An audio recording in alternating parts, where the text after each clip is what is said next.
যারা চাকরির পরীক্ষা এবং অন্যান্য প্রতিযোগিতামূলক পরীক্ষার জন্য প্রস্তুতি নিচ্ছেন তাদের জন্য একটু স্বল্প প্রচেষ্টা, আশা করি উপকৃত হবেন। তো আজকে দ্বিতীয় অংশ বা দ্বিতীয় পর্ব, যার উপাধি আর উপাধি। তো আমার প্রিয় দর্শকেরা, আশা করি সবাই ভালো আছেন।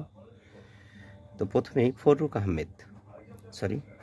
আহমদ, মুসলিম রেনেসার কবি বলা হয় তাকে, ফররুখ আহমদকে। বিষ্ণু দে, মার্ক্সবাদী একজন কবি ছিলেন বিষ্ণু দে। বিদ্যাপতি মিথিলার কবি ছিলেন। ঈশ্বরচন্দ্র গুপ্ত যুগ সন্ধিক্ষণের কবি ছিলেন। ভারতচন্দ্র, যার উপাধি হল রায় গুণাকার, এবং উপাধি দাতা ছিলেন রাজা কৃষ্ণচন্দ্র। তিনি এই উপাধি দিয়েছিলেন। দীনবন্ধু মিত্র, রায় বাহাদুর। জীবনানন্দ দাশের দুটি উপাধি আছে, প্রথমত রূপসী বাংলার কবি এবং শুদ্ধতম কবি। এই দুটোই বেশি পরীক্ষায় দেখা যায়।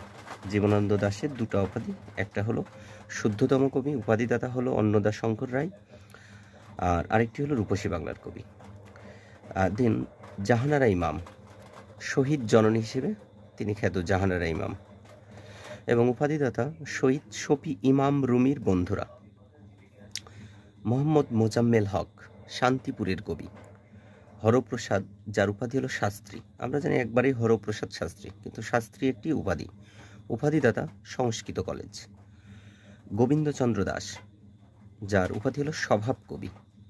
গোবিন্দচন্দ্র দাস। শেখ ফজলুল করিম, যাকে আমরা সাহিত্য বিশারদ বলে জানি, উপাধিদাতা নদিয়া সাহিত্য সভা। তো বারবার এই উপাধিগুলো দেখতে হবে এবং মনে রাখার চেষ্টা করতে হবে, তাহলে ভালো ফলাফল পাওয়া যাবে। ধন্যবাদ সকলকে।